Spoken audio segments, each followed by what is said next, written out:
আজ মাছমিশালি গল্প চ্যানেলে শোনাতে এসেছি দমফাটা হাসির গল্প মাখন বিলাসী। লেখক আশাপূর্ণা দেবী। বিভিন্ন চরিত্রে ও গল্প পাঠে কণ্ঠ দিয়েছেন ডক্টর অর্চ সেনগুপ্ত। চলুন সকলে মিলে হাসতে হাসতে শুনি গল্প মাখন বিলাসী। এই গল্পটা আমার বানানো নয়, সত্যি গল্প। বলেছিল আমার ভাগ্নে নিত্যহরি। বলেছিল ভোজন বিলাসী অনেকেই থাকে, ভোজনের ব্যাপারে খুঁত ঘটলে খুঁতখুঁতানির আর অন্ত থাকে না তাদের। তেমন তেমন হলে তো খুনই চেপে যায় মাথায়। যেমন হয়েছিল আমাদের গ্রামের একদার জমিদার বংশধর শ্যামরতন গাঙ্গুলির। শ্যামরতনের ফাঁসিতে লটকাবার কারণ তো ওই ভোজন বিলাস। না, ফাঁসির খাওয়া খেয়ে মরেননি শ্যামরতন, তেমন স্থূলবিলাস ছিল না তার, ছিল সূক্ষাতি সূক্ষ্ম ব্যাপার। শ্যামরতনের নাক আর জিভ ছিল আণবিক শক্তি সম্পন্ন। শ্যামরতন ভাত খেয়ে ধরে ফেলতে পারতেন ওই ভাতের চালের জন্মস্থান কোনো শ্মশানের ধারে কাছের ধান ক্ষেত কিনা, কারণ তেমন হলে তিনি নাকি ভাতে মরা পোড়া গন্ধ পেতেন।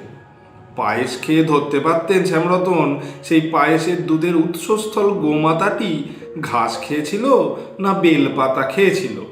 বেলপাতা খেলে শ্যামরতন পায়েসে তিক্ত স্বাদ পেতেন। শ্যামরতনের এই আণবিক অনুভূতি কাল হয়েছিল তাঁর। দুপুরবেলা খেতে বসে মাছের কালিয়ার মাছে পেঁকো পুকুরের গন্ধ পেলেন শ্যামরতন। ব্যাস, হাত ধুয়েই ডেকে পাঠালেন মাছওয়ালা জেলেকে। তারপর জেরার ওপর জেরা, কোন পুকুরের মাছ ইত্যাদি। জেলে ছোকরাও একদার প্রজার বংশধর, কিন্তু এখন তাদের ইউনিয়ন হয়েছে, তাই জেরার মুখে চোটপাট জবাব দিয়ে বসলো, হ্যাঁ পাঁকের পুকুরের মাছই বটে, তা করবে কি? পুকুরের পাঁকের জন্য তো আর সে দায়ী নয়। আর যায় কোথায়, একে দুপুরের ভোজটি গুবলেট, তার উপর আবার চোটপাট জবাব। ধাই করে হাতের কাছের ভারী কাঁসার গেলাসটা ছুঁড়ে বসলেন শ্যামরতন। আর বললে বিশ্বাস করবে না তোমরা, গেলাসের বাড়ি খেয়ে ছোকরা সেই যে রগ চেপে বসে পড়ল, আর উঠলই না। এক বাড়ি লোক সাক্ষী, পালাবার পথ রইল না, ফাঁসি কাটে ঝুলতে হলো শ্যামরতনকে। তা শ্যামরতনের মতন অত কড়া না হলেও ভোজন বিলাসী অনেক আছে, ওটা অনেকেরই দেখা। আবার শয়নবিলাসীও আছে ঢের। শয়নবিলাসীর সংখ্যাও নেহাত কম নয়। মশারির বাইরে মশা ঘুরলে ঘুম ভেঙে যায়, তোষকের নিচে একগাছা চুল থাকলেও ঘুম আসে না, এমন লোক আমার নিজের চোখেই দেখা। এরা জীবনে কখনো শত প্রয়োজনেও অপর কারো বাড়িতে রাত্রিবাস করতে পারে না। এরা শয়নবিলাসে হানি ঘটবার ভয়ে নিকট আত্মীয়ের ব্যাপারেও রাতের মরায় কাঁদ দেয় না, দূরপাল্লায় বিয়ে বাড়ি যায় না, আর 7 জন্মেও ভ্রমণে টমনে বেরোয় না। রেলগাড়ি এদের কাছে বাঘ। এরা অদ্ভুত, তবু এরা সমাজমান্য ব্যক্তি। এদের পরিচয় অল্প বিস্তর সকলেরই জানা। ভোজন বিলাসী, শয়নবিলাসী এসব শব্দ অভিধানেও আছে, কিন্তু মাখন বিলাসী আছে এ শব্দ অভিধানে? না, আমি তো দেখিনি। চলন্তিকা থেকে শুরু করে ঠাকুরদার আমলের সেই 12.5 ওজনের বৃহৎ সঠিক বঙ্গাভিধান পর্যন্ত সব হাতেরে দেখেছি, কোথাও পাইনি এ শব্দ। তার মানে আমাদের চাটুর্যেদা স্রেফ স্বয়ম্ভু। তবে চাটুর্যেদার এ পরিচয় আমাদের এই পিকনিকের আগের দিন পর্যন্ত জানা ছিল না। গোলাগেরস্ত লোক আমরা, কে বা কবে পিকনিক করেছে, কিন্তু কুঁজোরও তো কখনো সখনো চিত হয়ে শুতে সাধ যায়। তাই আমাদের এই ভোঁদর অফিসের কেরানিদেরও পিকনিকের শখ হলো। বারাসতে একজন বড় লোকের একখানা আরামকুঞ্জ জোগাড় করা হলো, কোনো একজনের বন্ধুর তুতো মারফত। তারপর উৎসাহের ঘটায় পকেট হালকা করে চাঁদা আদায় করে ফেলা হলো অনেক। অতঃপর ফর্দলেখা আর পরিকল্পনা চলতে লাগলো বেশ কদিন ধরে। উৎসাহের চোটে বুড়োরাও তরুণ হয়ে উঠল যেন। এরই মাঝখানে বিনা মেঘে বজ্রাঘাত। চাটুর্যেদা বলে বসলো, দেখ বাপু, আমার বোধহয় যাওয়া হবে না। যাওয়া হবে না কথাটা শুনে ভেড়ার গোয়ালে আগুন লেগে গেল যেন। সকলে চেঁচিয়ে উঠলাম, যাওয়া হবে না মানে? মানে চাটুজ্জেদা একটু লাজুক হাসি হেসে বলল, আমার একটু মানে একটা বদ অভ্যাস আছে। তোরা তো বলছিস সকালবেলায় বেরোনো কাজে। বদভ্যাস? তোমার আবার বদভ্যাসটা কি? নেশা টেশা করো নাকি সকালবেলা? রেগে বলি আমরা। চাটুজ্জেদা তেমনি লাজুক হেসে বলে, তা সে একরকম নেশাই। মানে আমি হচ্ছি বুঝলি একটু মাখন বিলাসী। মাখন বিলাসী? বুঝলাম না তো, তার মানে? ওহো হো, সকালবেলা মাখন খাওয়ার অভ্যাস আছে? হরিনারায়ণ মধুসূদন, এই তোমার সমস্যা? মাথা থেকে পাহাড় নামে আমাদের। সমস্যারে বলি, খেও না বাবা, যত পারো মাখন খেও। বলো কিলো মাখন নিয়ে যাব তোমার জন্যে? চাটুজ্জেদা মাথা নেড়ে বলে, না রে বাবা না, খাওয়া ফাওয়া না, মাখা। ওই যেমন ভোজন শয়ন তেমনি আর কি। এই সকালবেলা আমি একটু তেল মাখি। তেল মাখো? তা সেটা আবার ভাববার কথা নাকি? কে না মাখে? কখন মাখো? এই মানে সারা সকালটাই ওই চা খাওয়ার পর থেকে অফিস যাওয়ার আগে পর্যন্ত। আমরা অবাক না হয়ে পারি না। বলি, সারা সকাল ধরে শুধু তেল মাখো রোজ? এই বললাম তো বাপু, আমি একটু মাখন বিলাসী। আমাকে তোরা ওই পিকনিক থেকে বাদ দে। চাটুজ্জেদাকে বাদ? যে চাটুজ্জেদা চাঁদা দিয়েছে সব থেকে বেশি, আর আমি আবার কর্মকর্তা দ্বীপ প্রধান কিনা, তাই তেড়ে উঠে বলি বাদ? অসম্ভব কথা বলো না চাটুজ্জেদা। সারা সকালই তেল মেখো তুমি বাবা। যতক্ষণ না খিচুড়ি মাংস নামে ততক্ষণ ধরেই তেল মেখো। মোট কথা, বাদ কাউকেই দেওয়া হবে না। তোমায় তো প্রশ্নের বাইরে। চাটুজ্জেদা অন্যমনা গলায় বলে, তাই বলছিস? বলছি তো। বেশ, ঠিক আছে। তোদের যখন এত ইচ্ছে, তার রওনাটা কখন? ওই তো ভোর 5:30টায়। অফিস ভ্যানটাই পাওয়া যাবে, বলে রেখেছি ড্রাইভারকে। রোজ যেমন যেমন সবাইকে তোলে সেইভাবেই তুলে শ্যামবাজার থেকে মাংস মিষ্টি আর দই কিনে সোজা এগিয়ে যাওয়া। চাটুজ্জেদা বিপন্নভাবে বলে, এত সব করবি? পৌঁছতে তো তাহলে অনেক দেরি হয়ে যাবে। আরে দেরি আবার কিসের? শ্যামবাজার থেকে বারাসাত আবার কতটুকু? ও 6:30টার মধ্যে পৌঁছে যাব। এবার চাটুজ্জেদার কণ্ঠ একটু পীত হয়। ঠিক আছে, তাহলে আর অসুবিধা নেই। ওই 6:30তেই শুরু করি আমি, ওইটাই আমার টাইম। কিন্তু কে জানতো চাটুজ্জেদার সুবিধে অসুবিধের আর টাইমের কাঁটা স্যাঁকড়ার দোকানের নিক্তির কাঁটা। যতই হোক বেড়ানোর ব্যাপার তো। অফিস টাইমের মতো মার কাট কি হয়? হয় না। 5 জনের দরজায় 5 মিনিট দাঁড়াতে দাঁড়াতেই দেরি। চাটুজ্জেদার দরজায় গিয়ে যখন দাঁড়ালাম তখন 6টা বাজে। জোরে জোরে হাঁক পাড়ি, চাটুজ্জেদা বেরিয়ে এসো। বেরিয়ে আসেন চাটুজ্জেদা, খালি গা, পরনে লুঙ্গি। এই চাটুজ্জেদা, এখনো তৈরি হওনি? হয়ে তো ছিলাম। চাটুজ্জেদা নির্লিপ্ত গলায় বলে, ছেড়ে ফেললাম। তোদের তো বিস্তর দেরি হয়ে গেল। বিস্তর দেরি কই না তো, মাত্র 5:30টার জায়গায় 6টা হয়েছে। 7 ঘাটের মাছ 1 ঘাটে করা, আধ ঘন্টাটা দেরি আর এমন কি? নাও নাও নাও, জামাটা গায়ে দিয়ে এসো।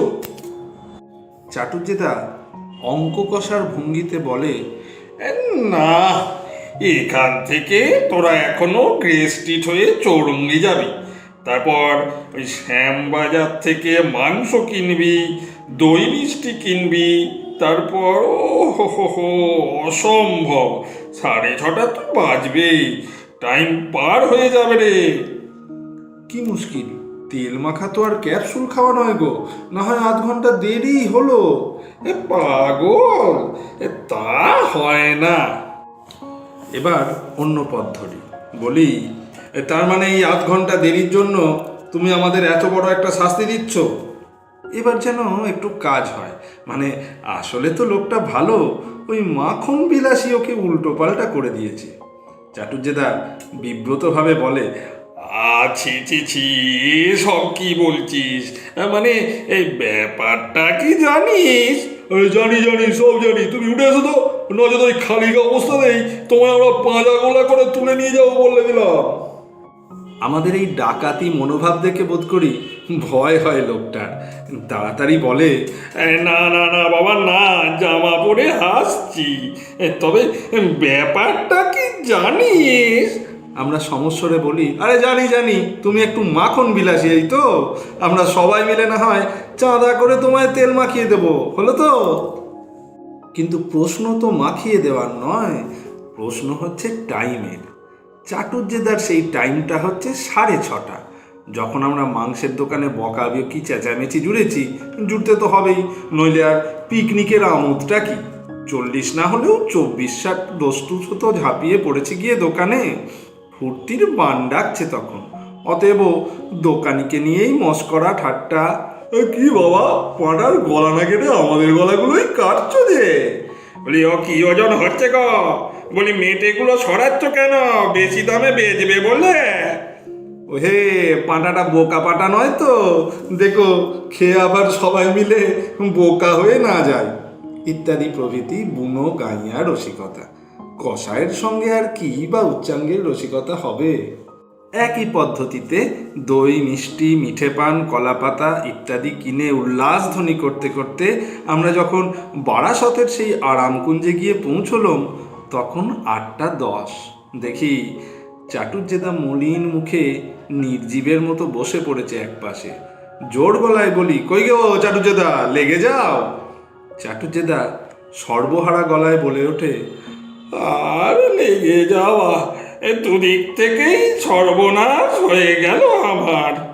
দুদিক থেকে সর্বনাশ? সেটা কি জিনিস?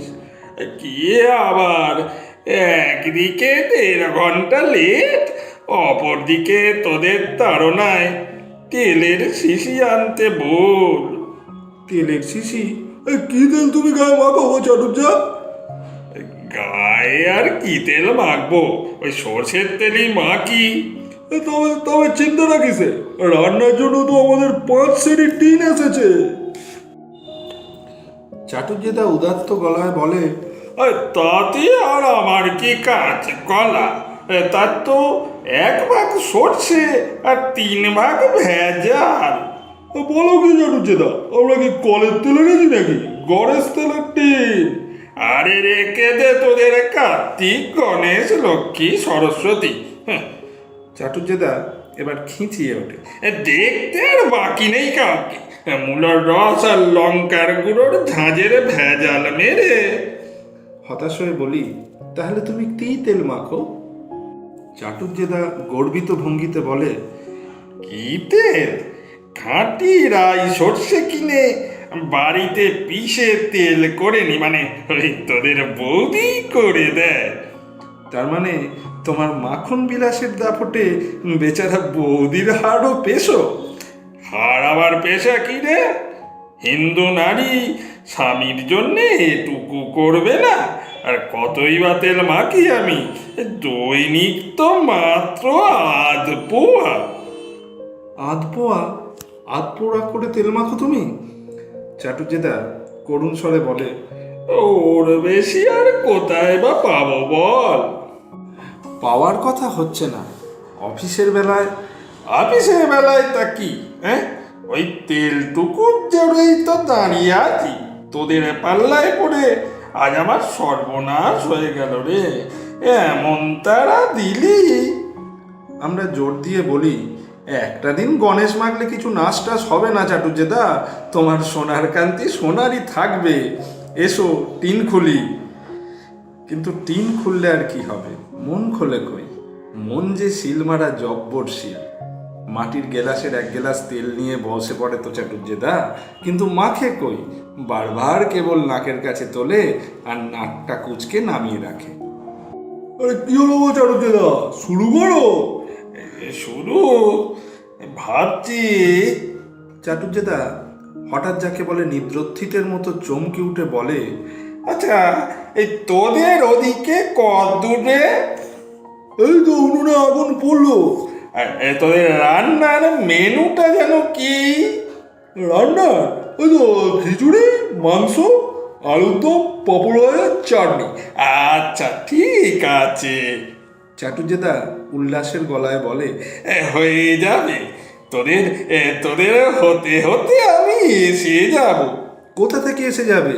আমরা তো প্রসন্ন বদনে উদাত্ত গলায় বলে ওঠে চাটুজ্জেদা, এই তেলটা নিয়ে বাড়ি থেকে এসে যাব।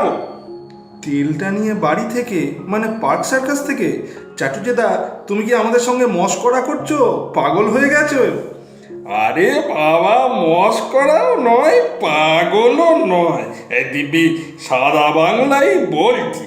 দেখ না, এই যাবো আর আসবো। ওই বারাসাত থেকে পার্ক সার্কাস তুমি যাবে আর আসবে?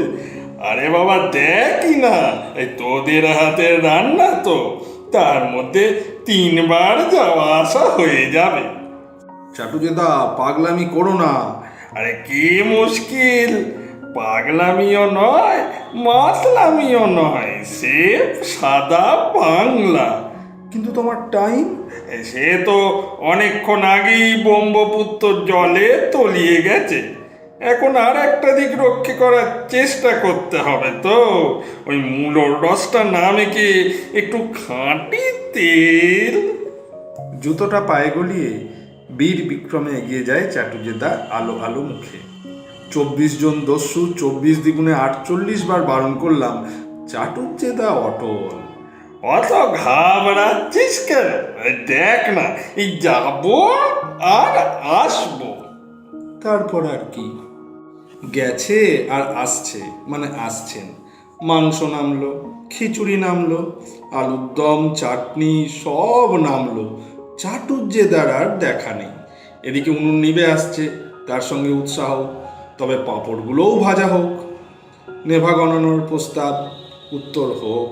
পাঁপড়গুলো তো নেতিয়ে যাচ্ছে, তবে পাতাগুলো পাতা হোক, উত্তর হোক। মাংসটা ততক্ষণ ভাগ করা হোক, হোক। কি করা যায় অতঃপর? খিচুড়িটা হাতা হাতা পাতায় দেওয়া হোক, হোক। 2-1 বাদে বাকি সবাই খেতে বসে পড়া হোক, হোক। পেট তো চুই চুই, খাওয়া আরম্ভ হোক, হোক। গোড়ায় না হয় একটু একটু চাটনি চাটা হোক, তাই হোক। আরও কিছুক্ষণ পর বাকি জনেদের পেটও যখন কাঁদছে, প্রস্তাব হলো কাক এসে ছড়াছড়ি করছে, বাকি জনেরাও বসে পড়ুক। পড়ুক, আর অপেক্ষার মানে হয় না, মানে হয় না। কি কেলেঙ্কারি, কি কেলেঙ্কারি! কি যাচ্ছে তাই, কি যাচ্ছে তাই! কি হোপলেস, কি হোপলেস! ব্রেনের ডিফেক্ট আছে নিঘাত। এই স্ক্রু ঢিলে আছে নিশ্চয়ই, ও বই ছয়নি বোধ হয়, তাই সম্ভব। খেয়ে দিয়ে ঘুম মারছে, তাও সম্ভব। যাবার সময় ওর ভাগের খাবারটা গাড়িতে তুলে নিয়ে ওর বাড়িতে নামিয়ে দিয়ে যাওয়া হোক, হোক। ডেকচির তলা চেঁচে পুচে যখন দই মিষ্টির খালি হাঁড়িতে ভরে ফেলা হয়েছে, তখন হঠাৎ ওদিকে কোথায় শোরগোল ওঠে, এসেছে, এসেছে!